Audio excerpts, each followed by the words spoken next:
A lot of work going up to this You guys look good. 1 minute. Oh, yeah. You look pretty, actually. That's a word you wanted to That's hit. what we Thank do you. right before we start. Okay, you guys ready? Here I'm we go. gonna, Let's go. I'm gonna clap so I know a place to go. Okay. Okay. All right. We're on this one. Yep. Good. Yo, welcome to the Bub and Bob Show, where we are talking about faith culture in America from a Christian point of view or a Christian worldview. My guest today is an awesome guy. I met him a while back, and we've become actually pretty dear friends. He's written a lot of books, but the two I'm going to talk about is God, a Moral Monster and True for You, but Not for Me. He's also a professor, very smart guy. Love this guy. I'm glad he's here. Welcome, Paul Copan. Thanks so much, here. Bub. Appreciate Welcome to the Bub and Bob Show. it. Yeah, this is so fun. Yeah. So before we get into the stuff that I really want to talk about, or the books and the stuff that you're known for, I want to go back as far as we can think about, and go back to what your journey was that the Lord used to finally move you to become a believer. Do you recall that journey? Do you know? Tell me a little bit about that. Yeah, I mean, I grew up in a pastor's home. My parents came from the old country, Ukraine and Latvia. Yeah. And Wow. my dad was pastoring a Russian-Ukrainian church in Cleveland, Ohio for a number of years, which is where I was born, and grew up in a family of 7 children and had a wonderful, nurturing home. And it wasn't until I came to high school, though, that I really started to see the foundations of my faith, that it wasn't just something that I inherited from my parents, but actually it was a faith that I could own for myself because it was true. So I got exposed to Christian apologetics. I started to read books about the resurrection and about the historical reliability of Scripture. And so how old on. were you here at this point? How old were you? I was when in you high school. Wow. So, Reading those books in high school. Okay, yeah, great. yeah. And then I went to college, was planning on doing some sort of ministry overseas, and just kind of worked my way forward to prepare for that. Went to Trinity Seminary. Wow. And, again, that high school time was very formative for me in seeing the strong foundations of the Christian faith, that I was proclaiming something that was true. Yeah. That wasn't just something that I grew up with and made me feel happy or something, but so much more than that. And so when I was at Trinity Seminary, I don't know if I'm running ahead here, but No, it's good. Yeah. But in my first semester there, I took a philosophy class, and that philosophy class with Stuart Hackett was one that really helped me get a lot of excellent answers, found out that I liked this philosophy stuff, and ended up taking on an additional major, so a Master of Divinity as well as a Master of Arts in Philosophy of Religion.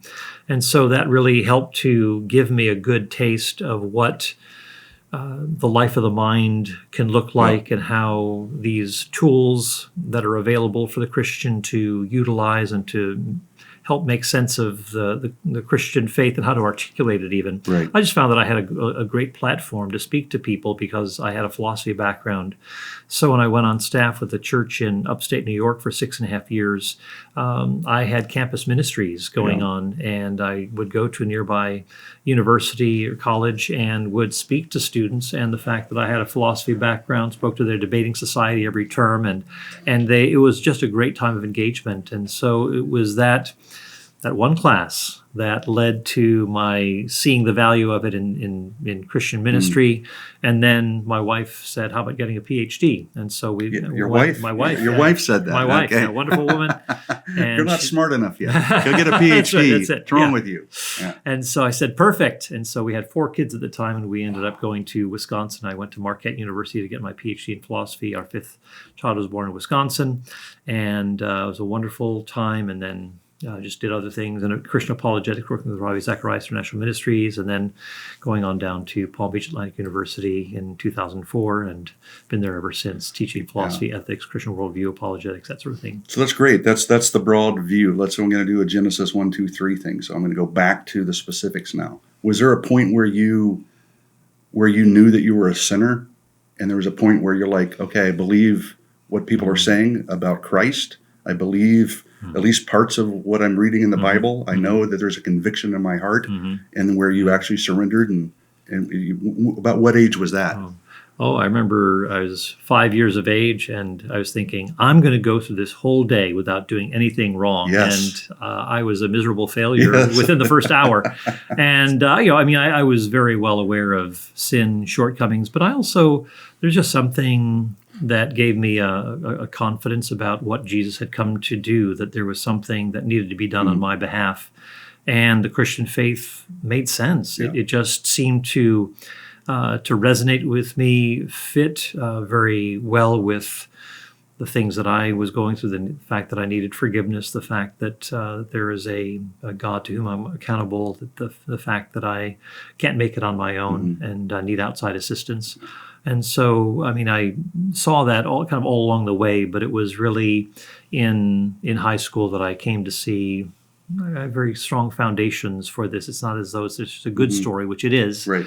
but it's, as C.S. Lewis said, this is myth became fact. Yeah. This was something that really encapsulates the wisdom of the ages from various traditions, but Jesus is the embodiment, the one in whom are hidden all the treasures of wisdom and knowledge. So I began seeing that. That's your verse. Yeah, it is. Yeah. That's the verse you like. So what was it like growing up at the Copan house? I mean, at 5, you're realizing that you need Christ. So obviously this was around. You said he had a wonderful upbringing. What's how many kids and how was all that whole thing like, and how did that shape your faith? Yeah. Well, just a wonderful.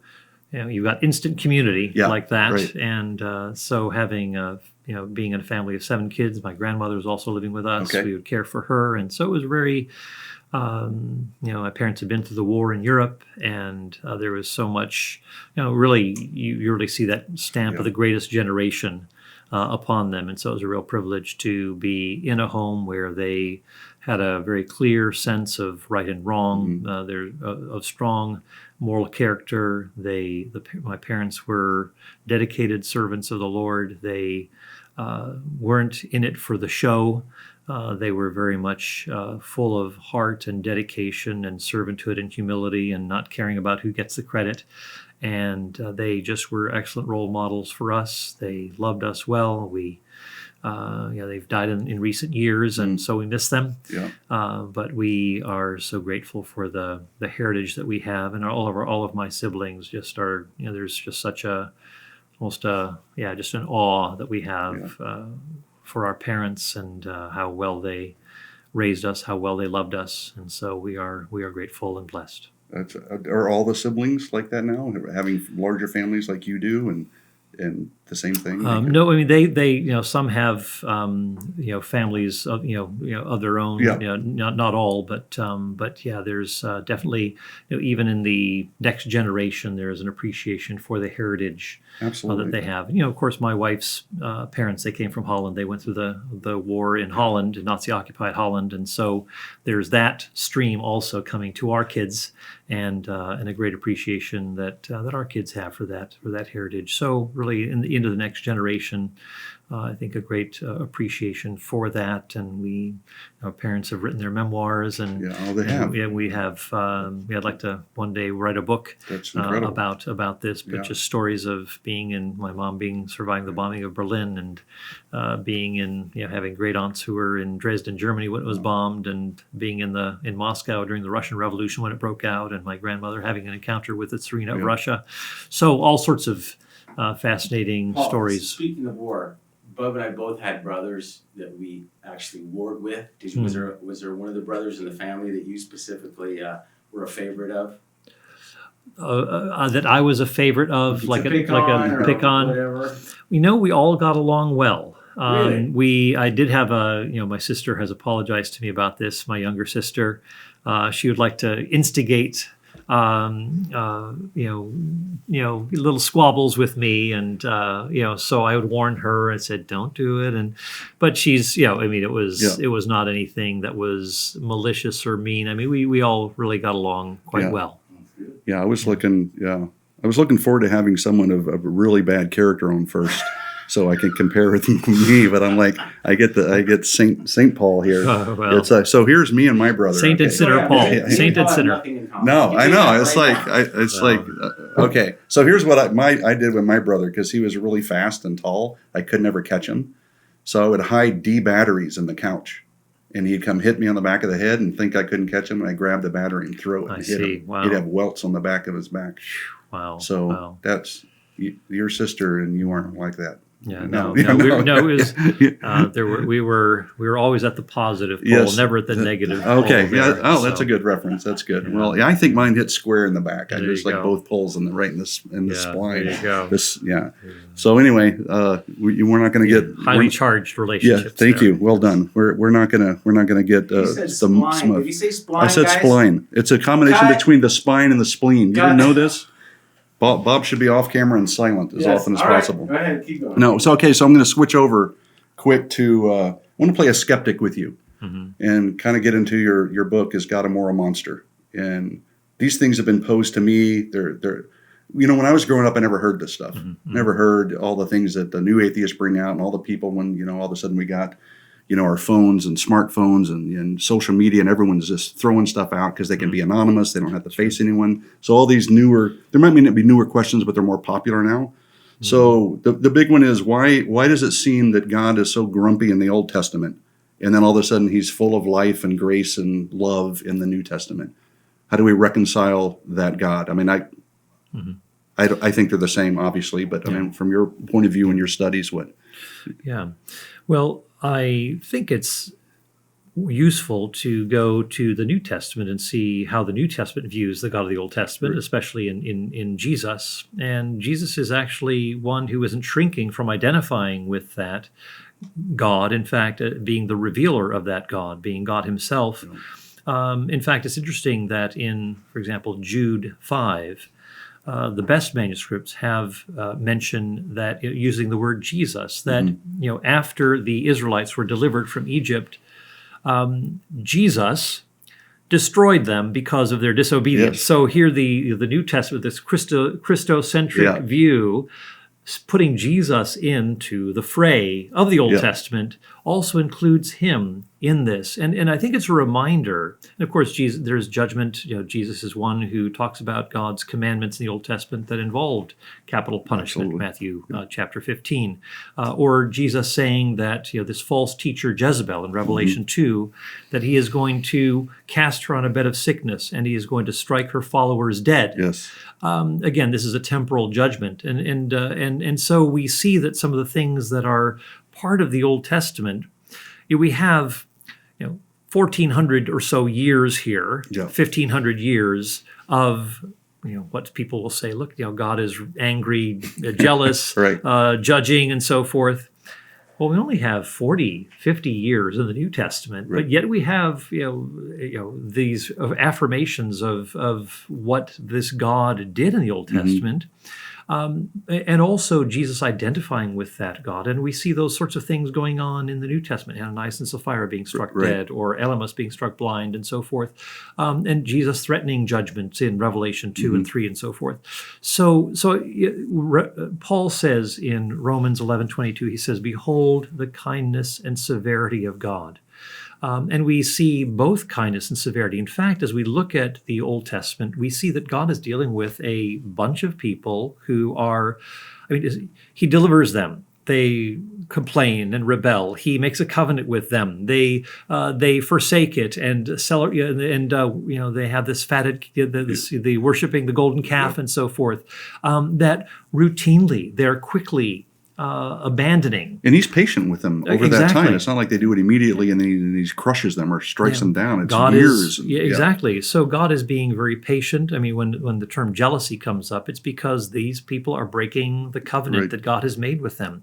It's sort of like God being a wounded husband after his wife is running off after other men. A righteous jealousy. You should be. You should be jealous because it's a jealousy that comes not from immaturity, but a jealousy that comes from pain. Yeah, and perfection, right? He's also perfect. So and so we see those sorts of emotions that are there, and God is dealing with the people who are, it's kind of a messy situation on the ground. God doesn't wait until these people are morally mature, like all of us are in the 21st century, and He works with what He has on the ground. He works with people who are involved in all sorts of fallen, messy social and moral structures, and just think, how would I bring, say, democracy to a place like Saudi Arabia? Right.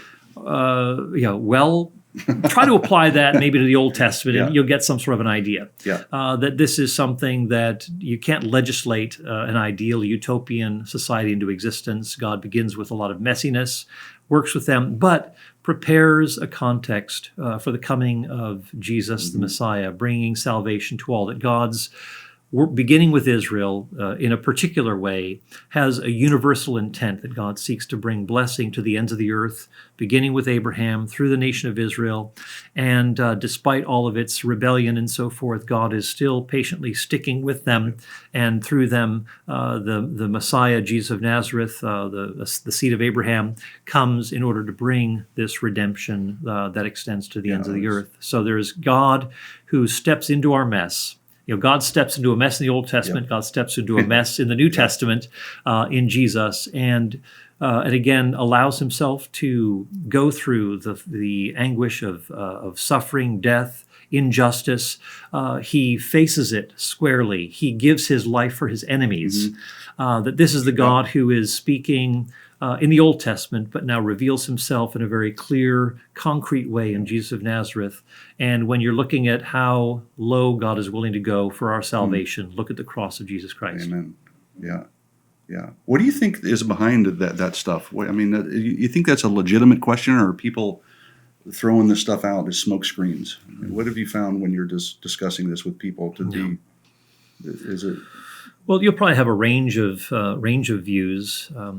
For some, it may be smoke screens. For others, it's some honest questioning. It's not as though these are just easy questions, and if you only saw it from my angle, then all the problems would go away. I mean, they're tough questions, no doubt about it. And I don't want to rule out. It's important for us to engage in this honest questioning and asking too. What is the best way of approaching these texts? I think some people are quick to dismiss them, quick to say, oh, that wasn't God who actually commanded those things. It wasn't God who actually did those things. That was just the ancient author who said, thus says the Lord, when it wasn't thus says the Lord. Is just the thus says me and my fallen ancient Near Eastern violent worldview. And I think we run into a lot of problems there because we, again, see in the New Testament these sorts of things reinforced. Jesus himself brings destruction. And so, but I think it shows that there is a God who takes sin seriously. I think we probably don't see, we obviously don't see the full picture here of a God who is wrathful towards sin and sees things like he saw how dangerous Israel's situation was, how quickly compromised Israel was in idolatry and really losing its sense of mission and also preparation for the coming of the Messiah. Here, in a sense, the global mission to the world, the salvation of the world is at stake.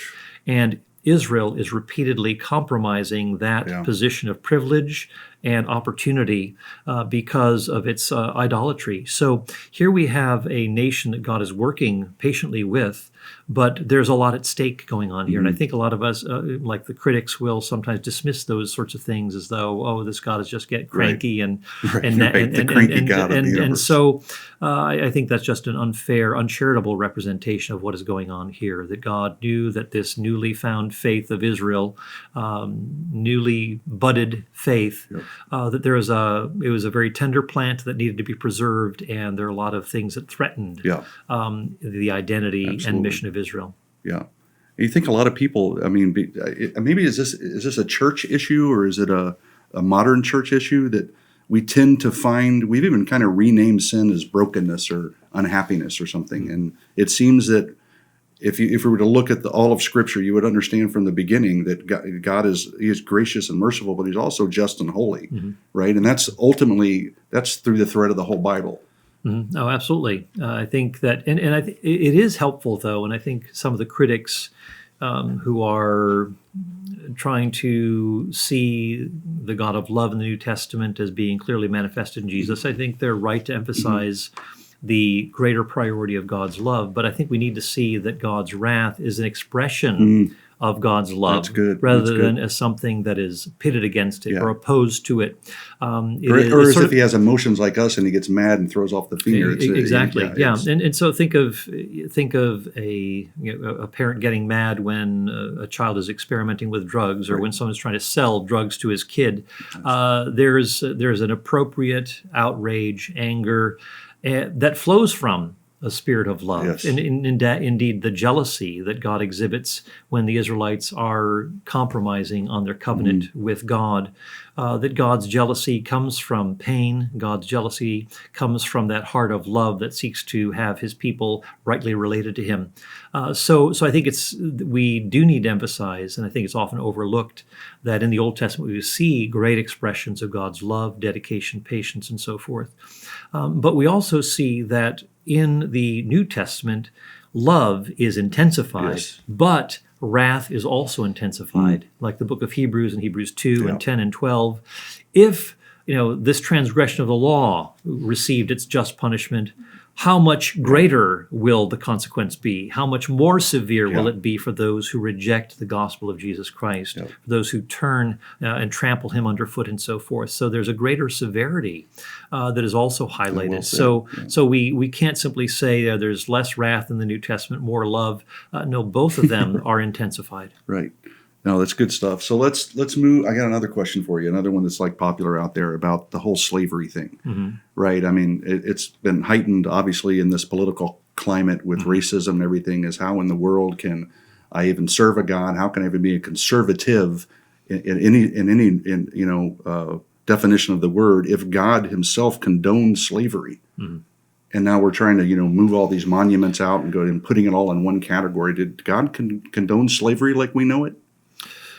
Yeah, this is a big misunderstanding, Right. misrepresentation that a lot of our modern translations have terms slavery, slave, etc. And interestingly, the King James Version from 1611 only had one reference in the Old Testament to the term, slave. Right. And it's actually not even in the Hebrew text. It's actually inserted for smoothness of translation. And now we've got, after colonialism, after Jim Crow laws, after a civil war and so forth, I mean, all of these things, we use that term slavery all the more in the Right. Bible, and problematically, it communicates language of antebellum slavery, that we've got, that what we read in the Bible is comparable to what was going on in the South. And this is, again, a terrible misunderstanding. And one of the things that I'm repeating is that if the Southerners who had slaves were following the law of Moses, actually slavery wouldn't have been an issue. You'd have been, anybody involved in kidnapping, capital punishment. That Which that is the anyone whole thing was based on. exactly Yeah. exactly. Or if a slave ran away, Israel was to make provision for a runaway slave in any of its Asylum, cities. So there's asylum here, unlike the fugitive slave laws in the around the Civil War era. You also have provisions that are made. People get into slavery, well, sometimes because there's war. There's the war conditions, and those who have no place to go after war, they're not killed, but they're doing various menial service and so forth, hewing wood and carrying buckets of water and so forth. So you do have that kind of a thing, but and so you can have foreigners who are working for you because of that sort of a condition. But within Israel, you have these provisions for people who are impoverished. That that you have gleaning laws where people who are poor can take can pluck fruit from trees or the edges of a field that haven't been totally mown down. You have these sorts of provisions for the people of Israel, that there is a concern for those who are, the threefold vulnerable people. The alien, the widow, and the orphan. That those who are the most vulnerable were to be looked after. Why? Because you were slaves, servants. Again, that's more like slavery in the land of Egypt, and so they're to remember the servitude and therefore be kind to those who are foreigners in their midst. So there's a great concern to love the alien who is also to be under the same law, and the alien who is working in Israel. Yes, you could acquire servants to work for you. Again, it wasn't something dehumanizing. They were part of the family, Right. keep in mind. And also, if there is a foreigner, again, he can actually, who is working for you, he can actually reach status where he can accumulate or acquire, same word used, Right. acquire an Israelite Right. to work for him. Yep. Again, it's not as though this is somehow chattel slavery. The Israelite can be acquired to work for him. That's the same language as is used of God Right. acquiring Israel at the Exodus 15. So God is acquiring the people there. It's a legal transaction, but it's not as though this is demeaning to the person. It's sort of like a team, a basketball team having an owner, Right. having players who are traded and so forth. We have that sort of legal Right. language, but we don't think, oh, this is dehumanizing or anything like that. So again, this is the kind of picture that we need to, I think, better understand, that we actually have a very humanizing process, a preservation of the rights and dignity of those who are servants within Israel. And the term servant itself, Eved, is a neutral term. It can be positive, like Joshua and Moses are called, an Eved Adonai, a servant of the Lord.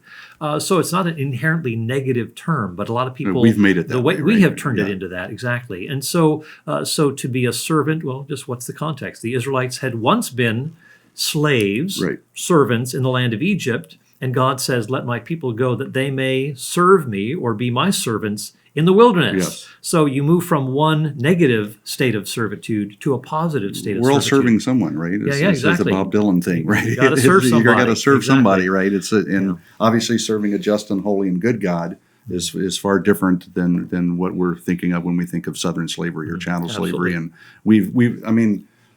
and which is a gross misunderstanding. Which it's when you describe those three things, it's the complete opposite. I mean, all this is really actually a blessing.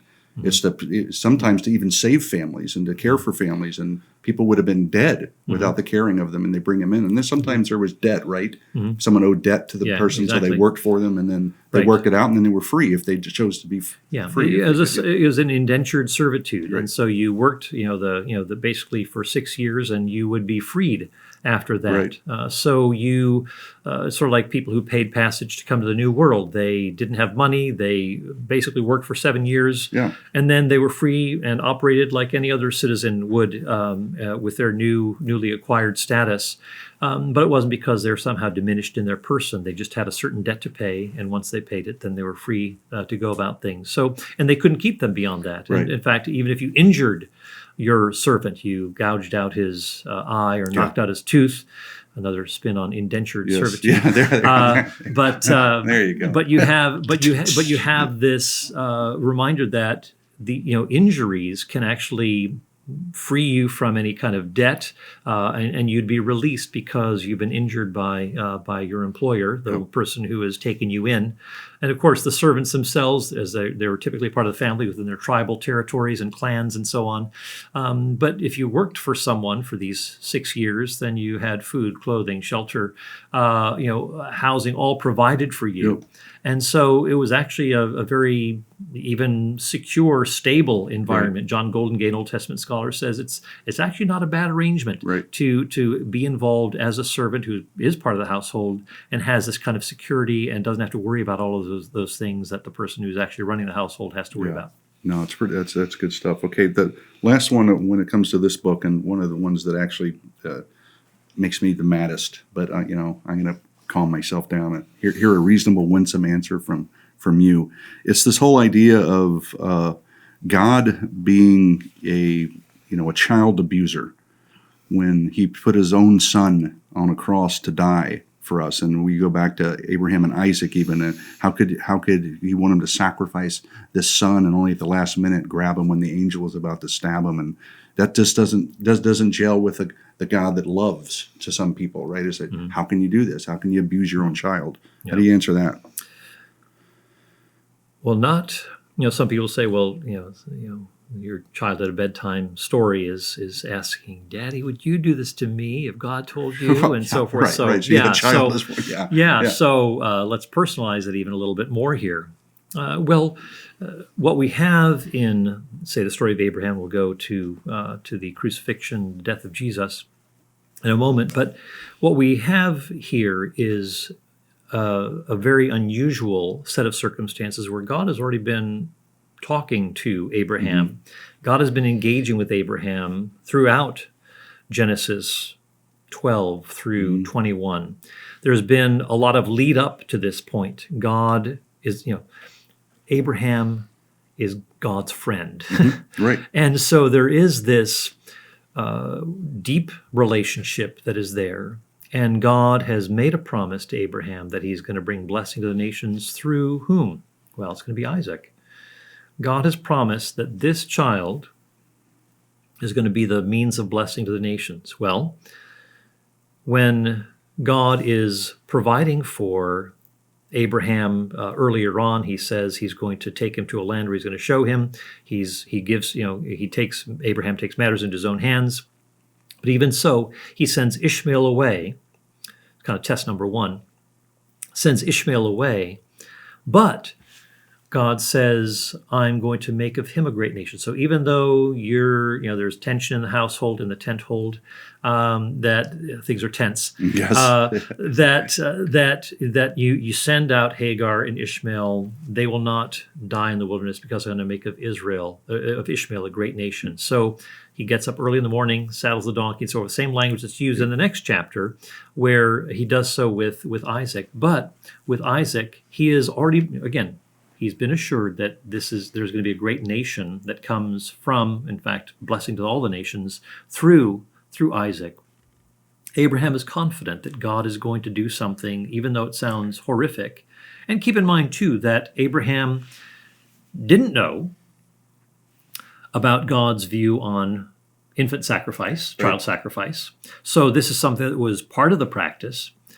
And God... Was that going on in the culture around them? Oh, it was going on around them, and so we have this sort of a practice that is taking place, and so Abraham, who is getting to know who this God is instructed in this way, but he knows that even if there is a sacrifice, he says, we will come back and we will worship. Yeah, we'll worship and we'll return. Somehow he's going to do something. Yeah, so he knows he's going to come back with Isaac.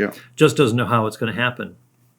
So keep in mind that there's a narrative here, that there's a history, and Abraham is confident that God is going to deliver, God is going to come through. And even in the command that God issues, there's a number of commentators note that there's a certain tenderness. Come, please, and offer. So there's this, that there is almost an understanding of what may be involved here, that there's this attachment, but God is going to deliver. God is going to bring him through. And that's why the author of Hebrews comments that Abraham reckoned that God is able to raise even the dead. Right. So it's not as though some father is told in the middle of the night, kill your son. Right. There's been a long history here of engagement, and that this has been a miracle child that God has provided. Right.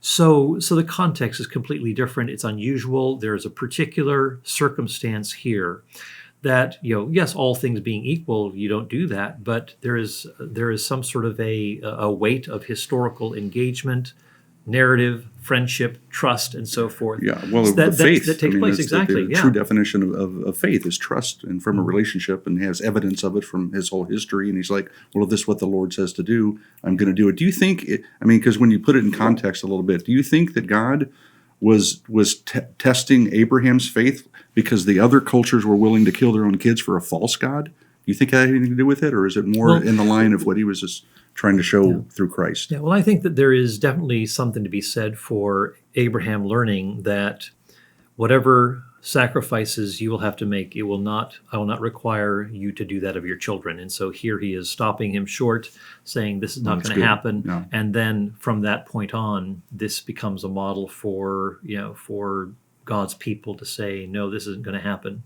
Now, when it comes to the New Testament, Jesus is one who lays down his life. It's not as though you have a lot of people view this as being three parties. You have God who's angry with sin, the world that's sinful, and loving Jesus who throws himself in between in order to all to separate save. entities, not kind of And so I say no. I mean, God the Father, God the Son, God the Holy Spirit are all they love the world, but they're also wrathful against sin.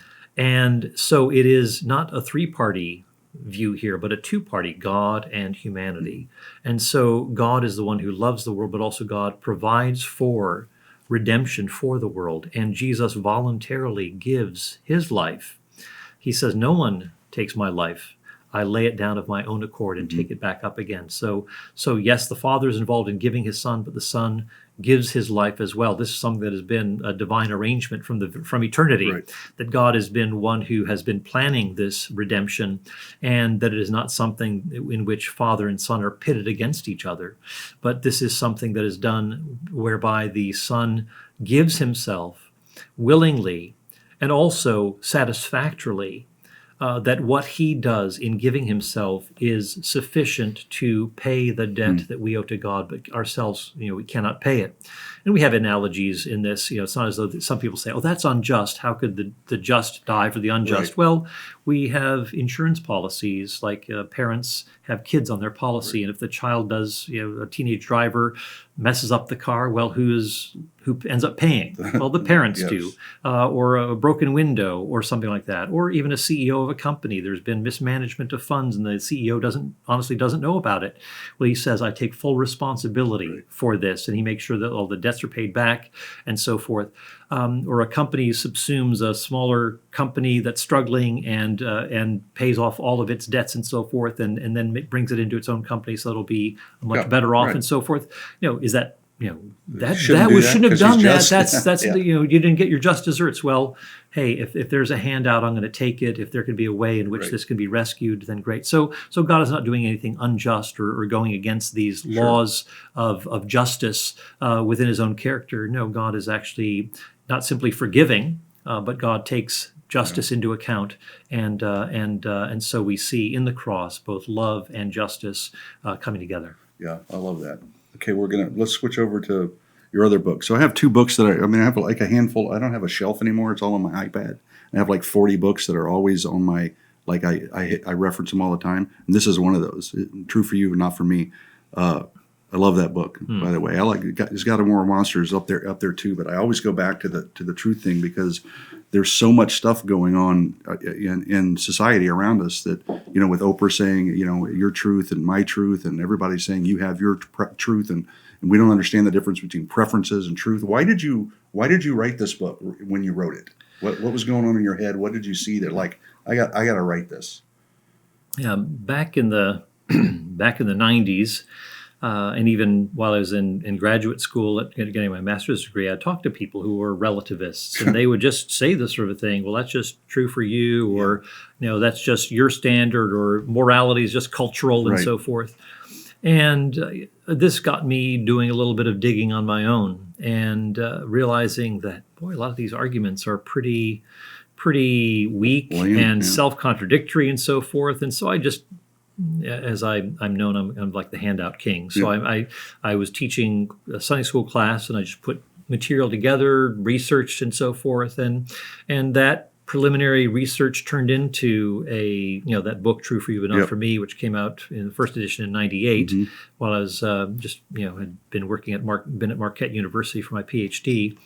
But I just saw that pluralism, relativism, both with regard to truth and morality, that these were regularly under assault, that more and more through postmodern influences were buying into this, that there really is no moral standard, that truth is just a matter of perspective, and so forth. And so I just started to put together some material that would be a resource to folks who are encountering these sorts of arguments, or who are you to judge others, or that's just your perspective, or it's arrogant for you to say that somebody else is wrong, etc.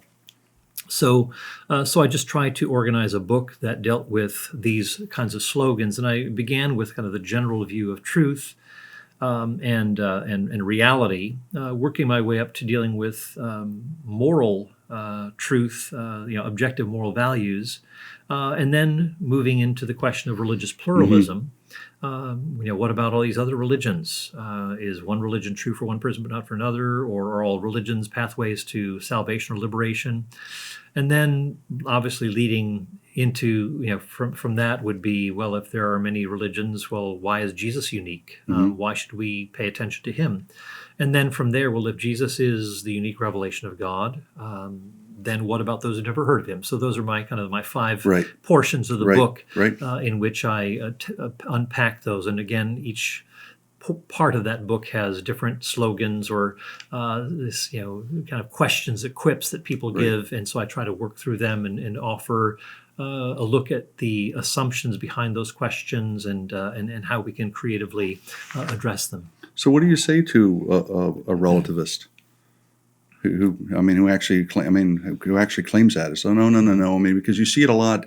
I think you can even switch it over into the gender identity kind of thing. You can be anything you want. Mm-hmm. Doesn't have to. Nothing has to comport with reality. And so, I'm not only a skeptic, but it's a relative, baby. What it is, what it is.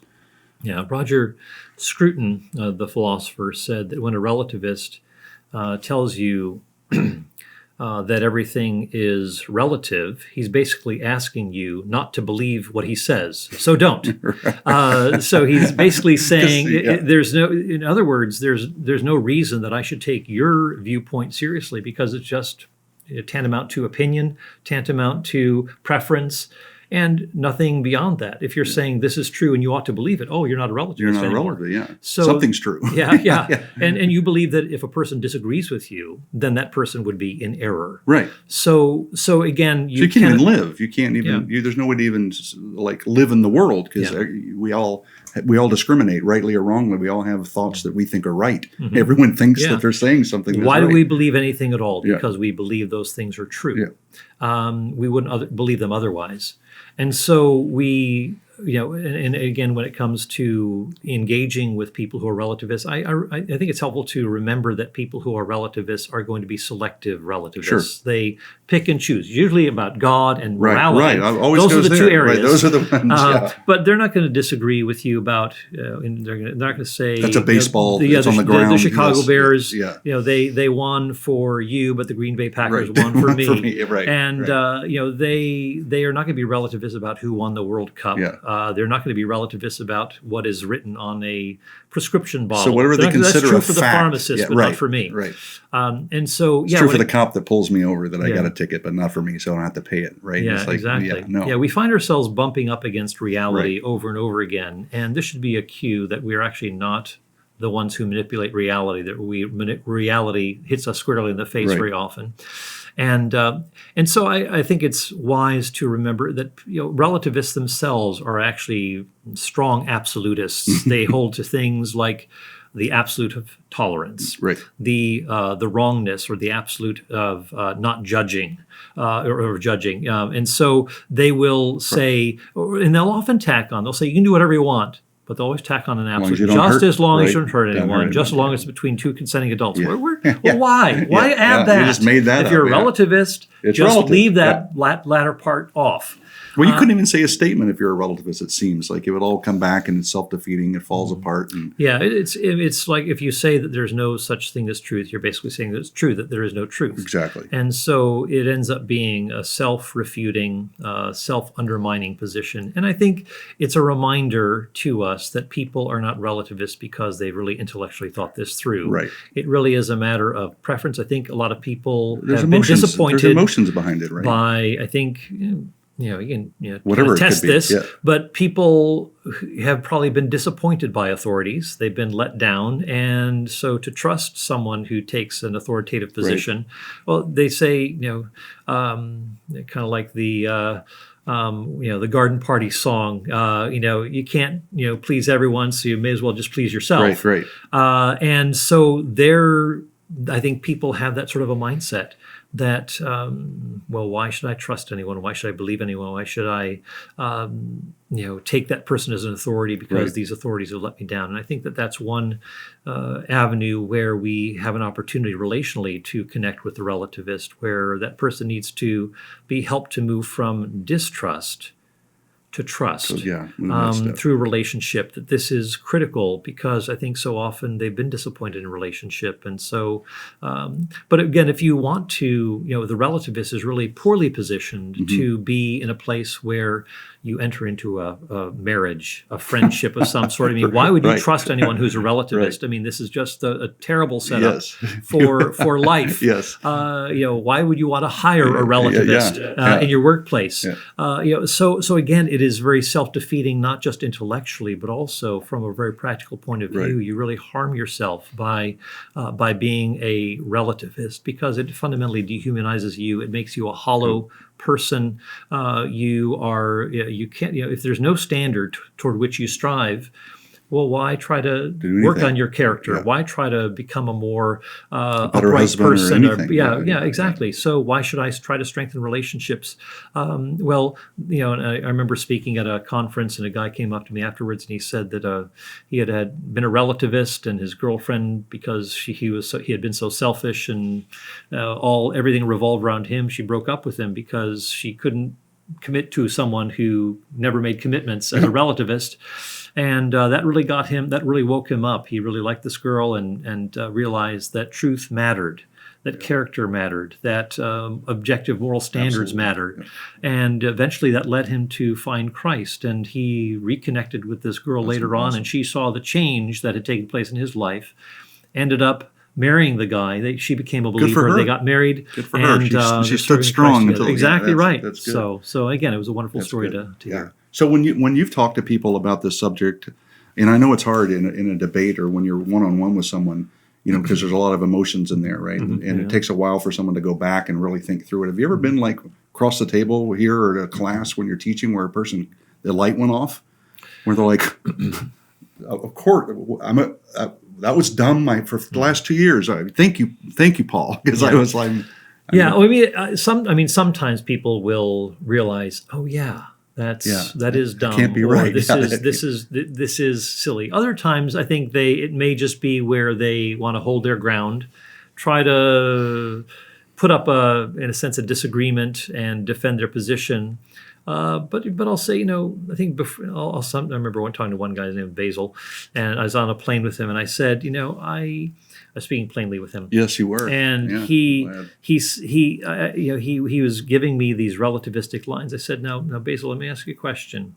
I said, think before you answer this, because I think the way that you've been talking, I suspect that if you answer this question along the lines of the way that you've been already responding to me, you're basically going to you're just going to contradict yourself. Mm-hmm. So just think about what you're going to say here, because you're basically, I think you're probably going to say, don't believe what I'm telling you.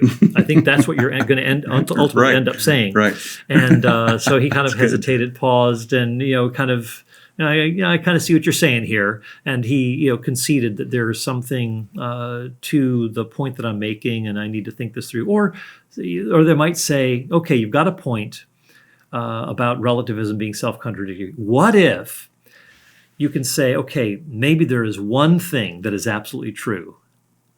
Maybe it's the view or the truth that everything is relative except that statement. Yes. I said, well, I think we've already secured a victory here by admitting that there is one absolute truth, and if there's one absolute truth, then maybe there could be others. In fact, you're using logic. Yep. Logical laws exist. You believe that those are binding. Yep. So you take those to be absolute in doing the reasoning that you're doing to draw that conclusion. Yep. I said, so maybe there are even more. so I said, why restrict yourself to simply that? So I've had those sorts of conversations. Yeah, well, that's interesting. Playing with the basil. With the basil. Sounds like you get his little thing. Spicy conversation with the basil. Very spicy and plain conversation, right? That's where we went. What scares you about today, about society, America today, if anything? Mm-hmm. What concerns you? Maybe you're not scared, but maybe hey, this is getting weird. Mm-hmm. Well, I think some of the things that just people denying what is real, and not really being concerned. I think even in the media, seeing these things, that truth does not seem to be valued. It seems to be political. It seems to be agenda driven very often. And it doesn't matter if the facts stand against a particular position. What really matters is that your agenda wins. And again, this is not objective journalism. No. This is really, seriously problematic partisan journalism. And so, I mean, I think that's just a manifestation of some of these things that are part of this relativistic stream of thinking. Basically, once you get rid of truth, well, all that you're left with is power. And if you can just bludgeon someone, regardless of commitment, to the truth, that's really, that's the kind of victory to pursue. If you can't beat them on the truth, It's a whole new form level. of bullying in a way, It is, isn't it? Right? Absolutely. And I think too, we're seeing.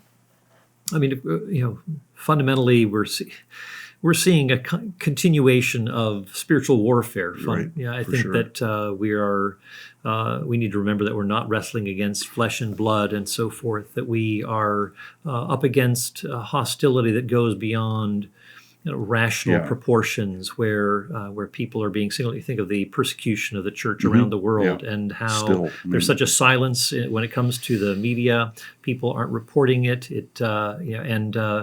If some other minority is being persecuted, then they'll bring that out. But it seems like the Christians are being singled out for attack. I'm not saying that there aren't other minorities, Sure. Baha'is or the like in other parts of the world. I understand that, but for the most part, we're seeing a very strong stance against the Christian faith, and a lot of the things that ought to be looked at more carefully are being, again, there's no attention paid to those sorts of things. Like, how are women being treated in the Muslim world? Right.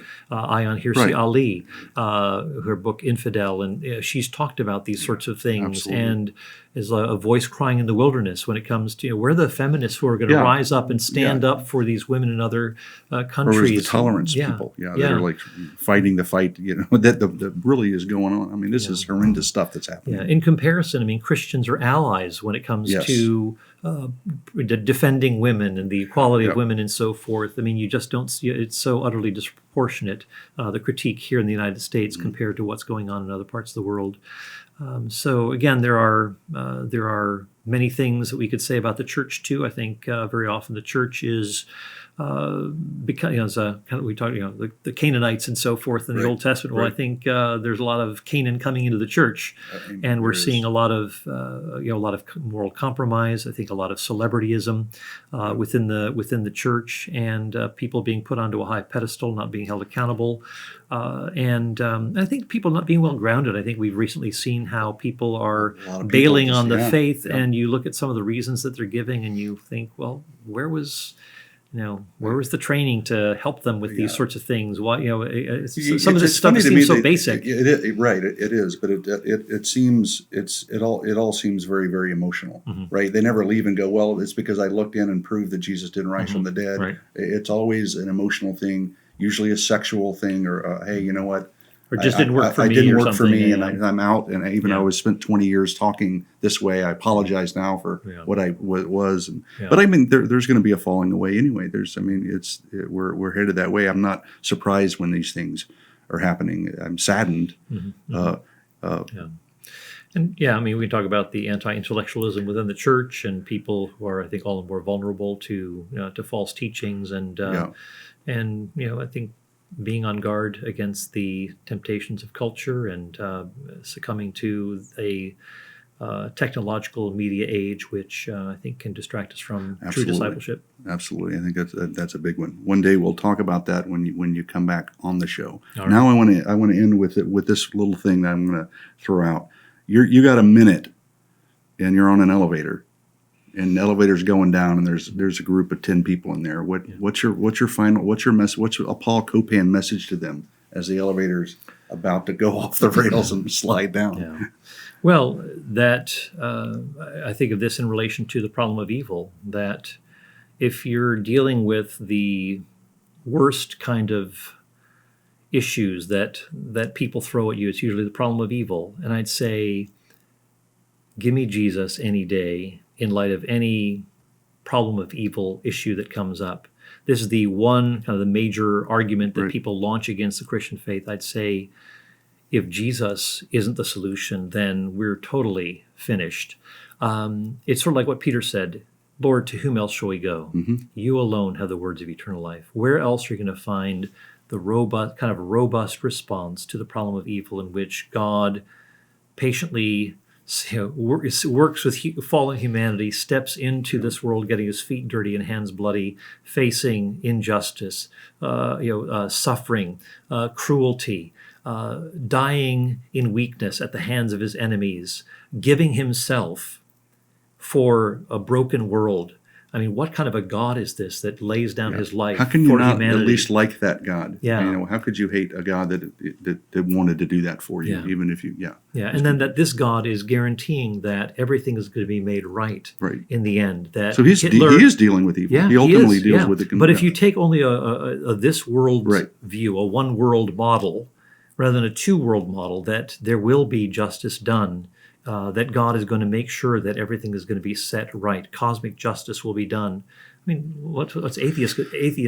What's their solution? Hitler and Mother Yeah. Teresa have the same end. Justice is not done. Reward is not given. In a world in which God exists, in which God has given Himself through Jesus Christ, He's going to set things right. He's It going is to wipe rectified. tears from It the is eyes. redeemed. Yes. He is going to bring justice. He's going to bring happiness and self-sacrifice together in the final state. So God is going to set things right in the end. But again, you're left with just a big mess if you have some sort of a, say, naturalistic or atheistic alternative. Christ seems to be the best answer across the board. Yeah, so it was awesome having you here. Hey, thanks so much. Thanks Appreciate so it. Great much. to be It's with great. Hey, we'll see you guys next time on the Bub and Bob Show. Adios. Thanks, Bob. you. Thank you.